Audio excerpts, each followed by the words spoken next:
Our next session, Break It Down, Microplastics, Beauty and Solutions.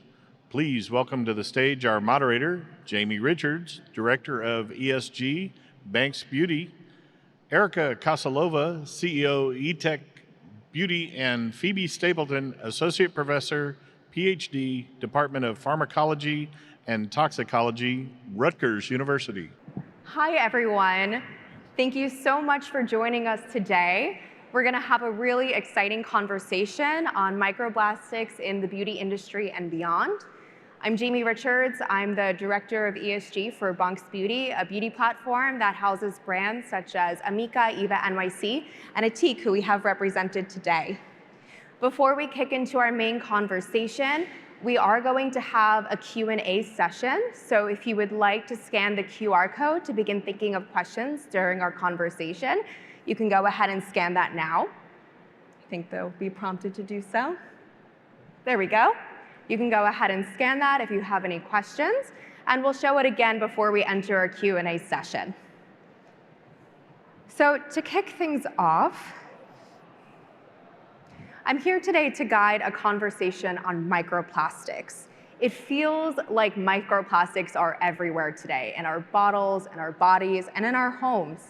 And today, we're here for an honest, empowering conversation about microplastics, what they are not, and how we can all take part in collective action and an existing solution.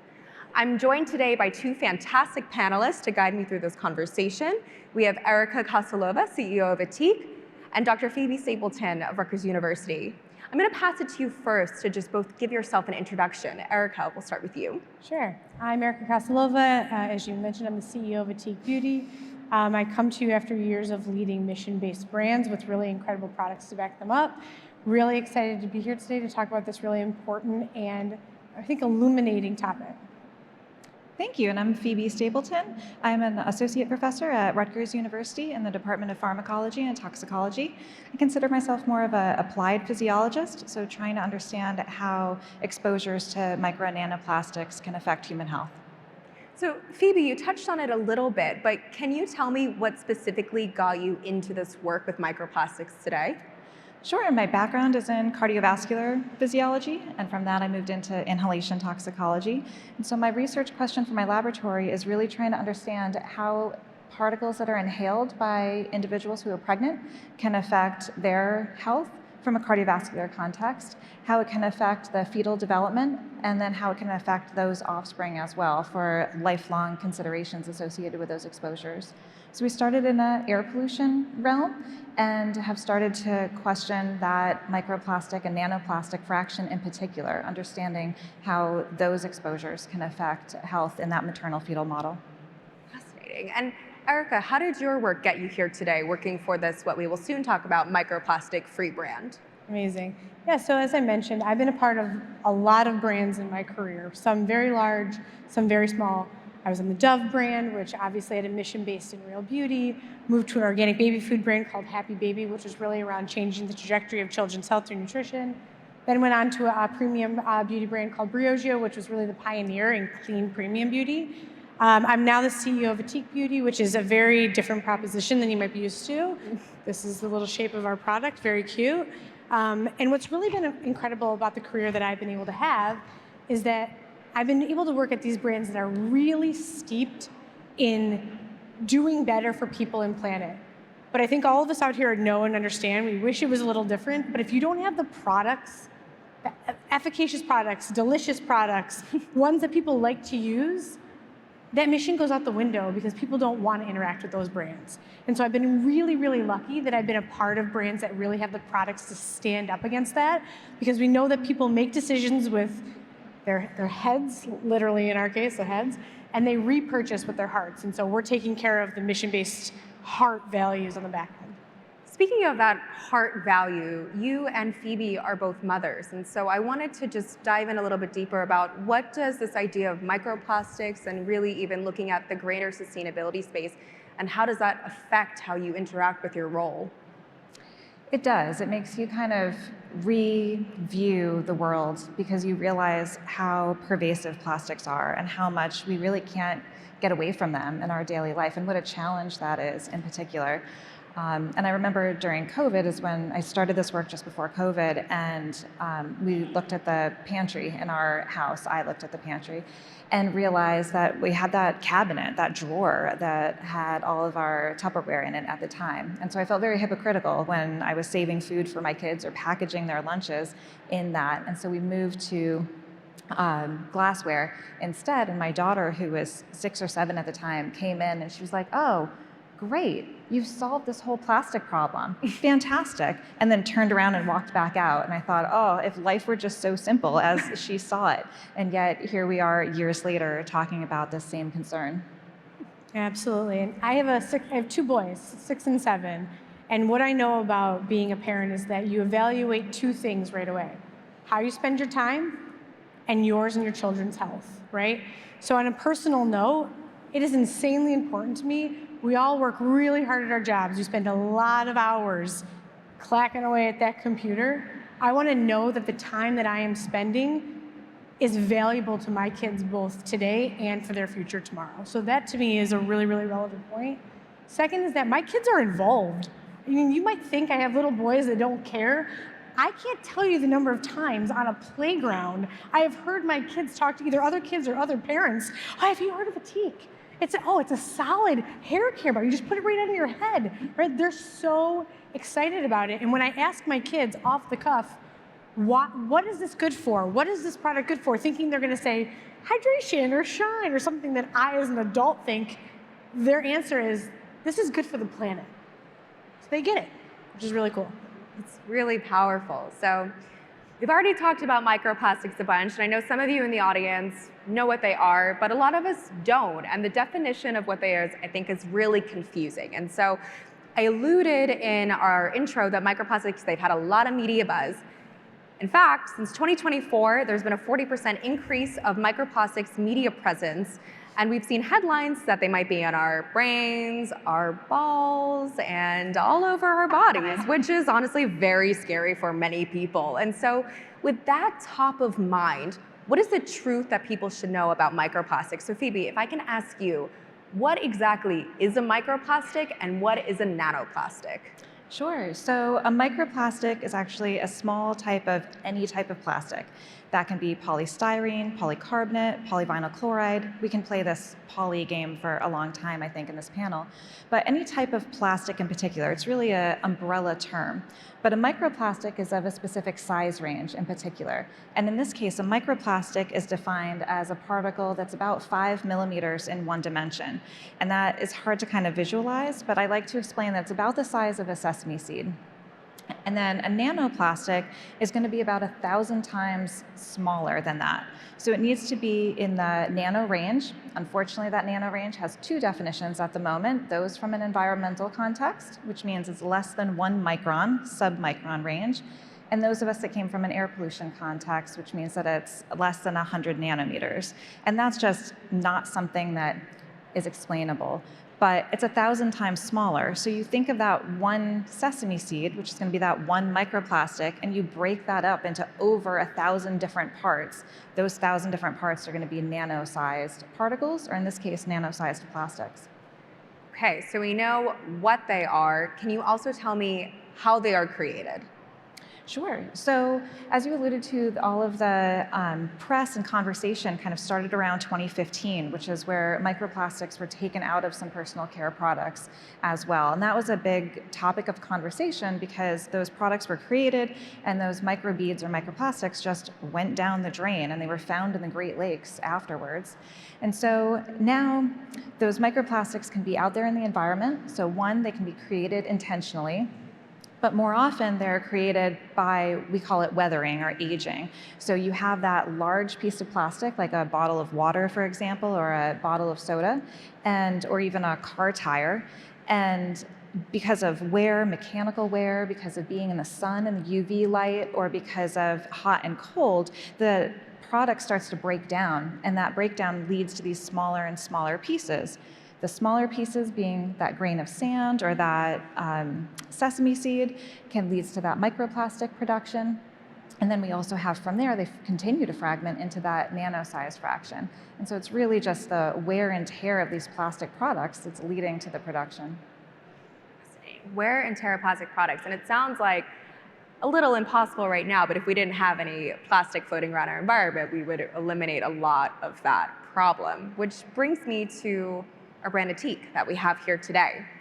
And so Ethique itself is a microplastic-free brand. And I want to first talk about how is that even possible? Okay, all right, let's be serious. I can't sit back, I have to sit forward. So Sorry, you can. I'm gonna have to really lean into this conversation. So I'm gonna ask a quick poll. I'm gonna get some excitement going in here.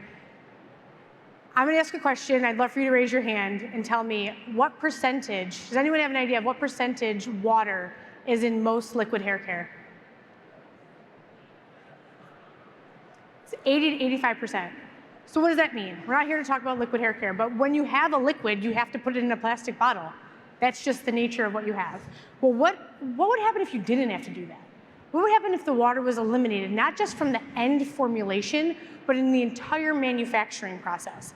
It might be really obvious to say like, oh, okay, well, Erica, obviously you have this product that's solid, it's in a home compostable box that you could break down. You can also put this in your plants if you so choose. So maybe that's obvious. Okay, it's plastic free, therefore it might be microplastic free.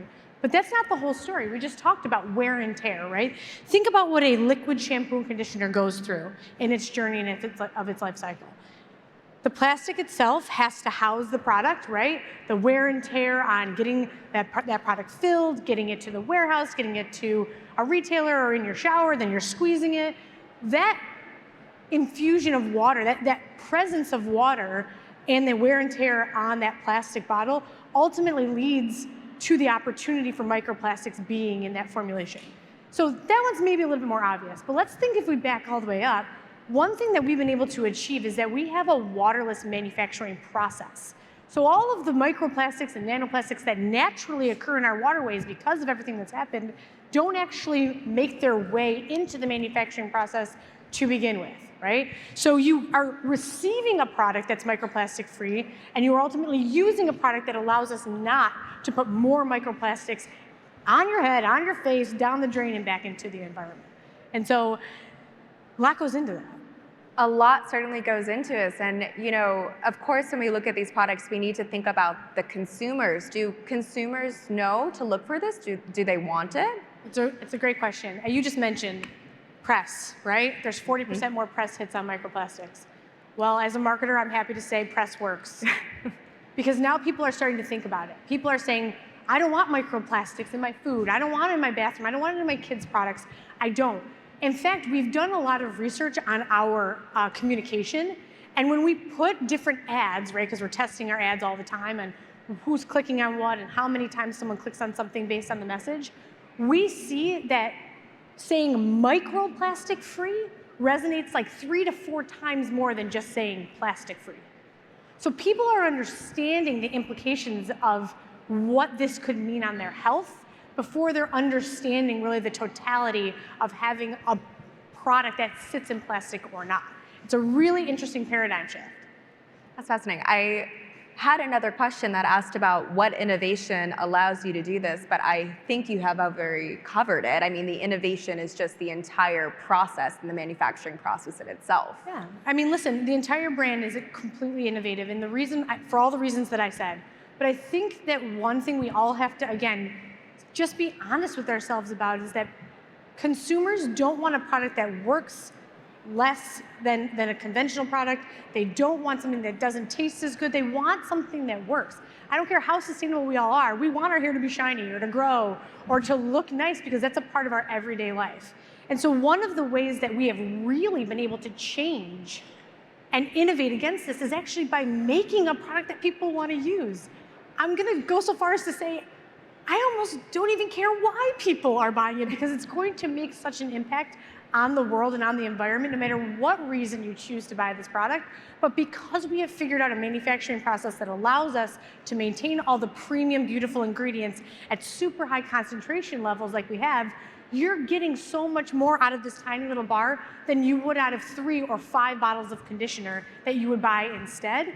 And therefore, consumers don't have to trade off. They don't have to think about, oh, I really want to be good for the planet, but I really don't know if I can deal with the fact that my hair looks greasy or dry or whatever other issue that they are having. They can purchase it because it's amazing. And then we take care of the rest on the back end for them. In addition to taking care of the rest, something that we look at a lot is collaboration. And we have a panel today that has science and it has business on the panel. And so I really want to focus on that note right now and talk about, really looking ahead. What role will this continued collaboration between science and business and people, right, our consumers, play into shaping a future with fewer microplastics? Phoebe, if you want to kick things off. Yes, I think that collaboration is vital because we are using the tools and techniques that we have available as scientists right now, and those tools and techniques may not reach the nano size fraction. They're getting missed with the exposure scientists of how many we're actually consuming. We can identify the micro, but the nano get through the filters. So we need those innovations from industry to be able to help us understand the complexity of the problem and the entirety of the problem. And then us as scientists, we can do our job on the science side, but then also wanting to kind of evaluate those new products that are coming out at the same time. We've seen some of those changes already in history. We had BPA get taken out with policy, and yet that's been replaced by other chemicals instead, which are not necessarily safer than the BPA was originally.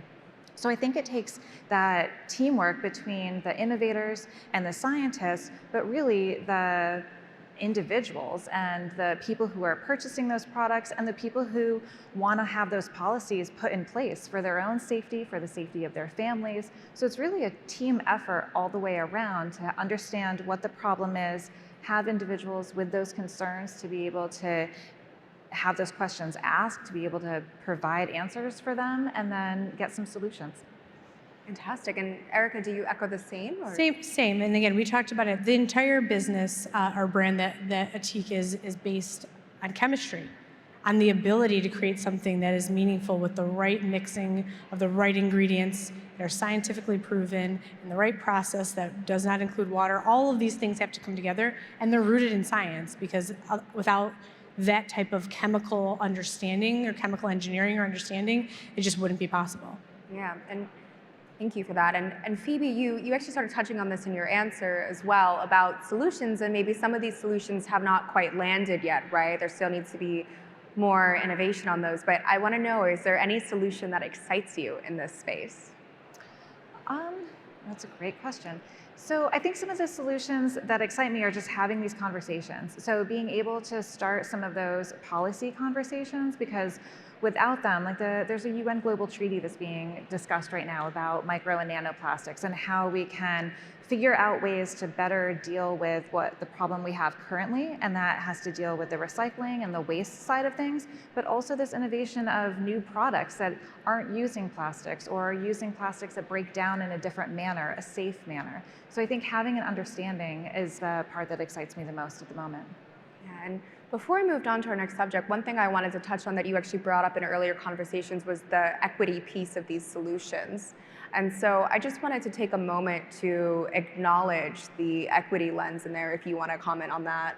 Yes, so thank you for bringing that back up. That is probably one of the passions of mine, is this equity concept, because these products have, and plastic in particular, have really been in a lot of these processed foods and processed areas. And so the lower price points for these products, which make them very possible for some individuals to purchase, and the ones that are more organic or more, I guess, plastic-free in some capacities are outside of that range. And then recently I even started to understand or kind of realize that that's a global issue as well, because now all of that plastic waste is also being sent to third world countries who didn't create this problem, and yet here they are having to deal with that problem as well. And so I think including that equity component into the conversation, and we've started some of these conversations as well, it's the product availability as well to those individuals who live in some of those more rural communities might be a challenge. And so making sure that all voices are heard, all price points are heard when we're having this conversation. That's fascinating. Do you have anything to? I think value is incredibly important. Value is a very interesting word. I think for us, we see it in a lot of different lenses, but what we know is that somebody can spend $17 on that shampoo and it lasts as long as 3 bottles of shampoo. Same with the conditioner, 5 bottles of conditioner. So it allows people to stretch that across their family a lot longer than you would a traditional product. Fascinating. And the conversation's already edging towards this way. And so I think a really great follow-up is, how can companies and consumers work together to drive systematic change without the burden falling on one side? Yeah, I mean, listen, if any of you out there manage brands and companies, you know that making the sustainable choice, the ethical choice, the clean choice is often more expensive and really, really resource intensive. We know that. We know it's hard, and it's really hard. Every single day, my team and I wake up and make decisions that are not necessarily the best for us in our time, not necessarily the most efficient in terms of profitability, but we know are the right things to do for people, planet, and frankly, the promise that we've made to consumers about what we were going to deliver on. And so we could make all sorts of decisions that make our lives easier and make a lot of money off of those things. But instead, we are incredibly thoughtful. And I think that running a business that stands behind a mission like that is the job of people who take those positions. That's our job. Our job is also to make it super easy for consumers to decide to buy us. And that's something I've said over and over again, is the way that we are coming to market is making that an easy choice, not even an equal choice, but a better choice. And then we'll take care of it, right? I make a joke about the receipt, right? When someone buys the shampoo and conditioner, yeah, they're getting a shampoo and conditioner to take home. But what they're doing is also saving 8 bottles from landfill or ever manufacturer. They're saving X number of gallons of water. They are removing at least 2 bottles of ocean-bound plastic. They are donating 2% of that to charity. We're doing that for them. And what can consumers do? Frankly, they can reward us for that. They can reward us by buying, by talking about us, by supporting us, by telling their friends, by using their dollars to speak for what's important to them, because that's what will get everyone else, other consumers, retailers, excited about putting more products like ours on the shelf. Can I ask you just a follow-up? So when consumers are shopping on the shelf, what indicators should they look for that this is a solution that's safe for them, that is comparatively better for the environment? If there's indicators already on the Ethique packaging, happy to highlight that, or anything else that you might want to add. Yeah, I mean, it really depends on what people are looking for, right? If we talk about what we offer super clean ingredients, which obviously the ingredient panel's in the back. If you are so well steeped in what ingredients look and sound like, there's also apps out there that I know a lot of people are using to rate whether or not something is green, yellow, red. I'm not going to say that out loud. Ultimately, we put on here a QR code. So what we say is that our products are equally effective, clean, and ethical. Actually, technically, Ethique means ethical in French, so Ethique Beauty is literally ethical beauty. But if you want to understand anything about our standards, we put it right on the pack.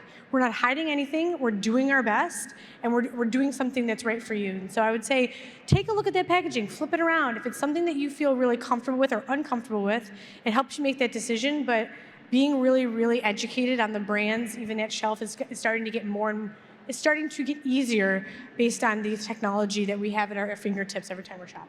And I'd like to touch upon that point for just a moment, especially that consumer ability to kind of make those choices and those bottles that you were talking about going to the landfill.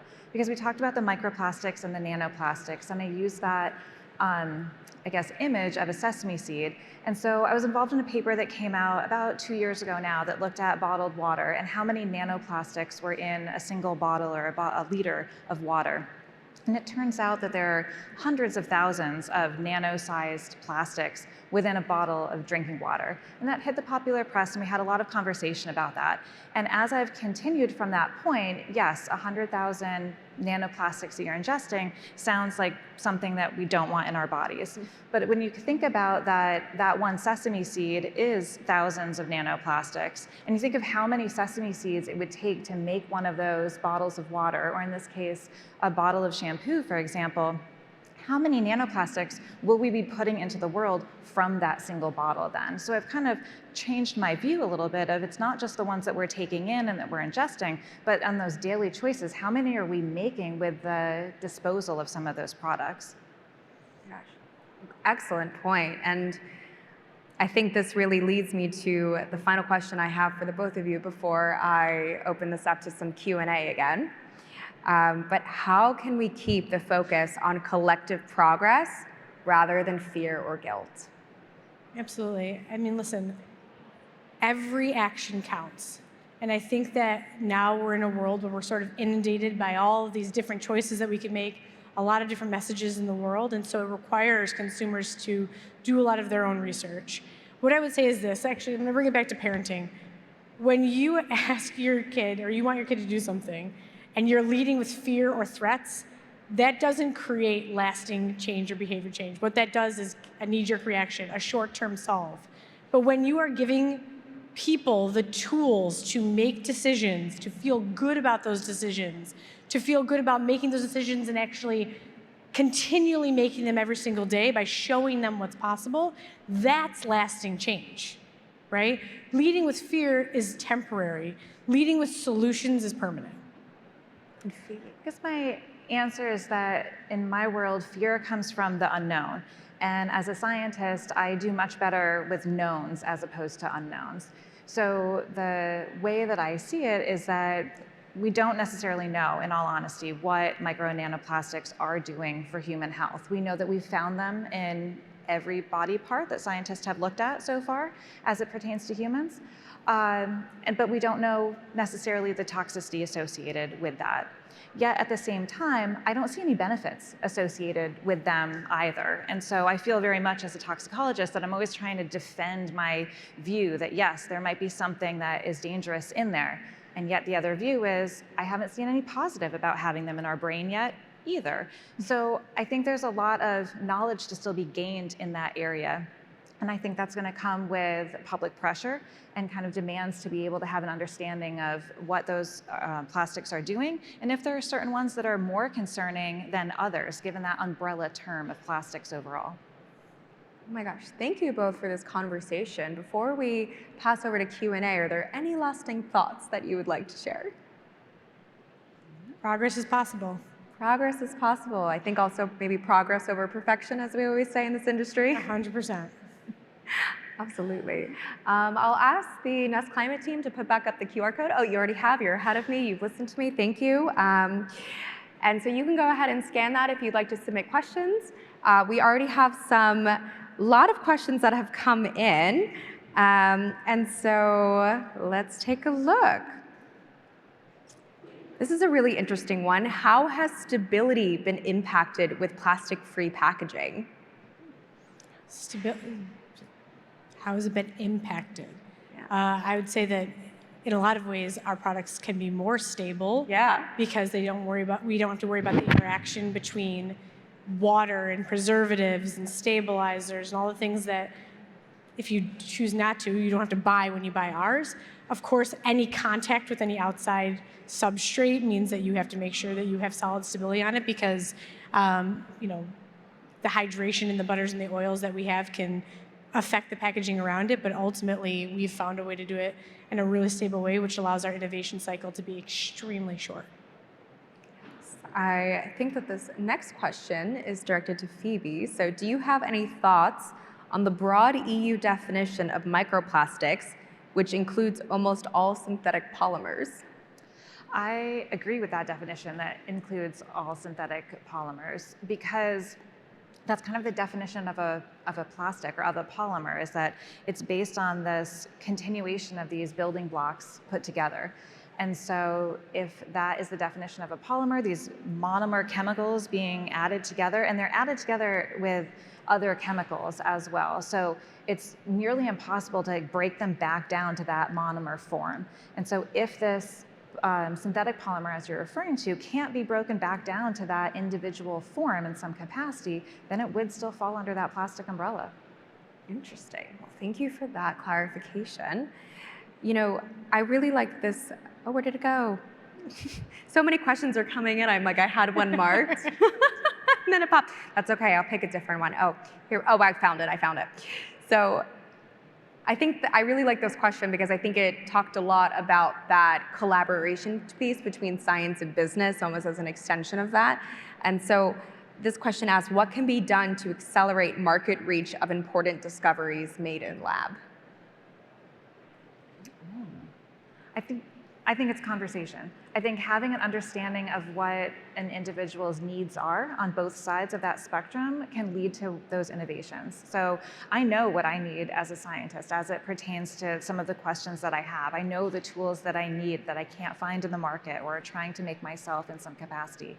And without talking to those physicists in their space to be able to express my needs and have them start to work on some of those solutions aren't going to come. They're not going to be possible because it's all need-based overall.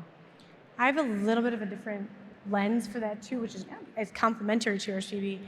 And it's that imagine if there were a set of really talented publicists and marketers who were tasked with not jobs that were not just product-based or software-based, but actually spent their life finding ways to get these messages out there as if you would a consumer product. And so what it says to me is that there's a ton of opportunity once the scientific discovery has been made, if those teams had the ability to be as public and open as some of the big brands that we know that are out there that have the budgets to be able to do that. That's great. So I need like a social media squad? Is Yes. that what? Yes. Perfect. So you need some social media. Yeah, honestly, as like a scientist that works in business, I would say yes, you do need a social media squad. Perfect. I'll talk to my dean in my chair. We'll hook you up after this. I love this question, especially as, for that first point that we had in our conversation about the two of you both being parents. And so what are 3 things that parents can do to keep microplastics from getting, to their children? I think Erica and I have talked about this a couple times now, that I think it's the education side, and it's just that awareness, because the children are sponges at that young age. So I think if the parents are making choices that fit within their lifestyle, that fit within their budget, and are doing the best they can to be able to have these concerns and these considerations, and I think having that conversation with their children of why they're having these choices, why they're switching out glass for plastic, or making sure that they're using metal silverware instead of the plastic ones, things like that. I think that the kids start to absorb that, and they start to make their own choices then for themselves, and then they start to encourage their friends to make similar choices as well. So I think having that awareness and having them start to have these choices earlier on is one of the best ways for them to become protected and for them to be able to be aware of the concern and the overall issues. Absolutely. Listen, we learn from our parents, right? My kids will never have a world where they don't know that it's possible to have a shampoo or conditioner that's not in a plastic bottle. But others don't have that opportunity quite yet. And once they do, right, you adopt what your parents tell you and what they show you.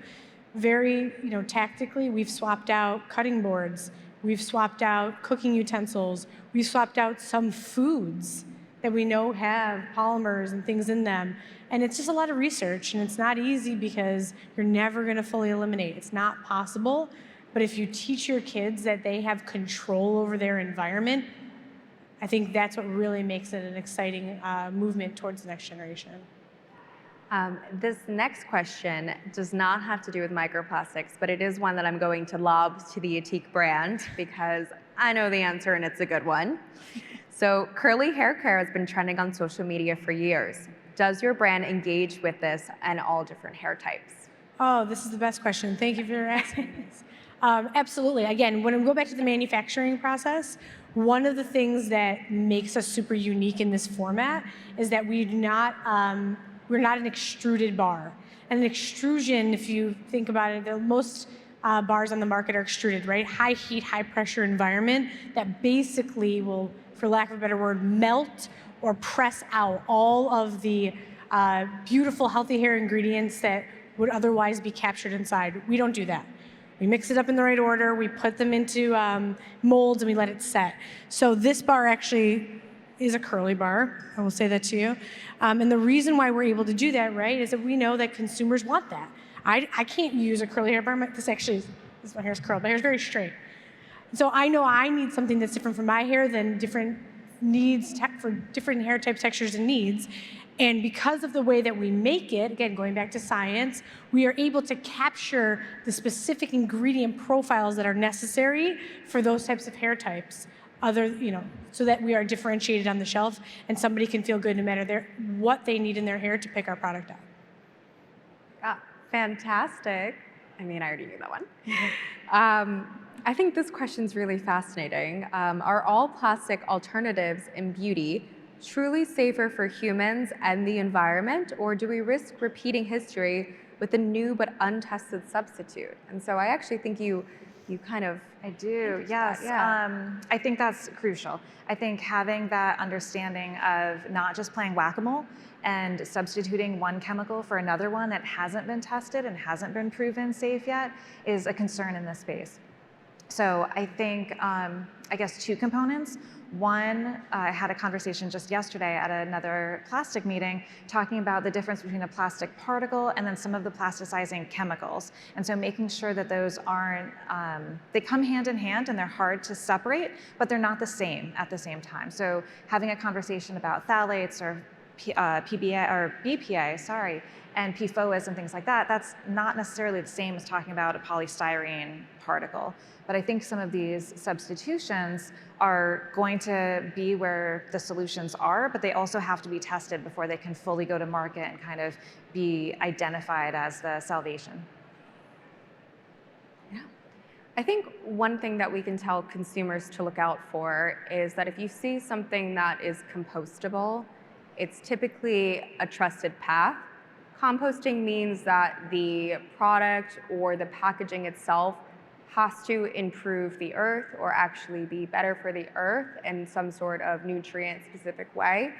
And the actual presence of plastic does not allow you to have that specific certification.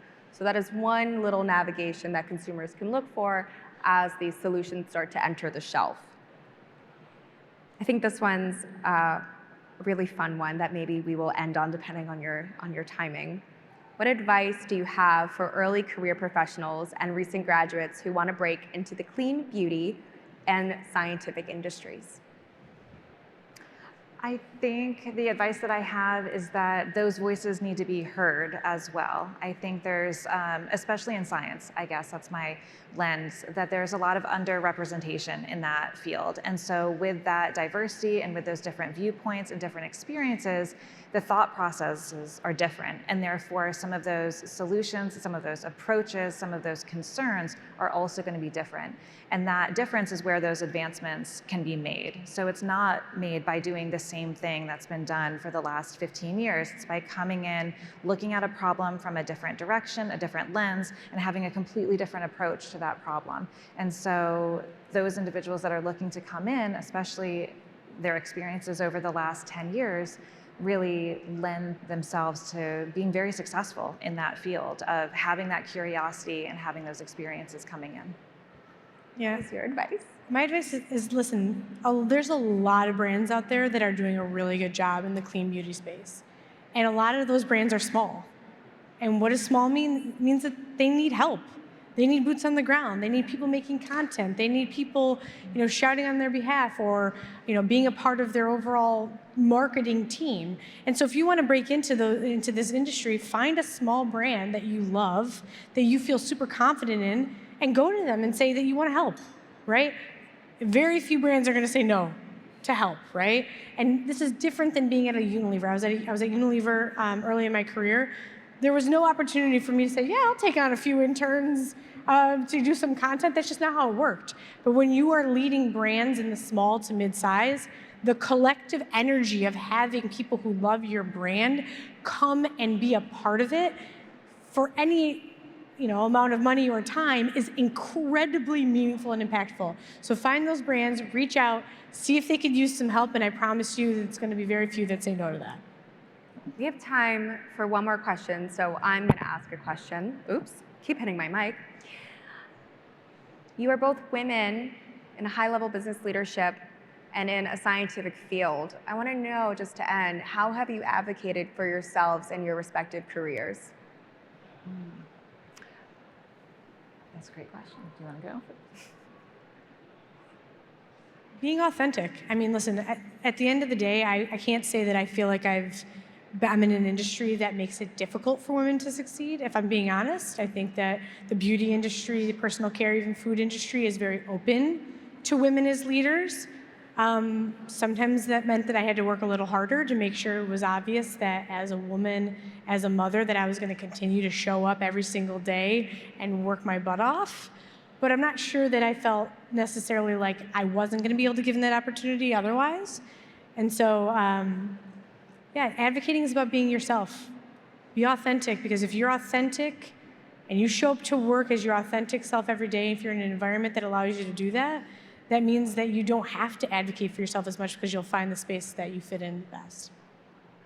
I think that's a great way to phrase it. I think advocating for yourself, I think that's a big one in order to try to break some of those stereotypes, as you pointed out, to be a working mother in particular. There's a lot of assumptions that come with that. So being able to prove that those assumptions and those stereotypes are incorrect, I think is a big point that happened in my life. And then also, I've really made a conscious effort, and even I didn't realize it, a subconscious effort, to really raise women up through my laboratory. So I have a laboratory of 7 individuals. As of last year, I had 7 individuals. 6 of them were women, or are women, I guess. So I think making sure that paths are created, and admittedly, it's likely the work that I'm doing. I work in a maternal fetal model, and that might not be the space that some males are as excited about working in, but it is a space that women are very enthusiastic about, because they also want to know the answers to the questions that we're asking. So I think advocating for yourself, and then advocating for those who are coming up the ranks behind me as well. Absolutely. Yes, well, thank you so much for joining me today in this conversations on microplastics and breaking down the beauty industry. We've learned progress over perfection. A microplastic is a sesame seed, and a nanoplastic is 1,000 little tiny is that sesame seed broken down into 1,000 pieces.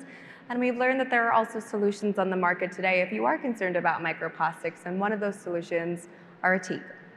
Thank you so much, Erica and Phoebe. A round of applause for our panelists. Thank you.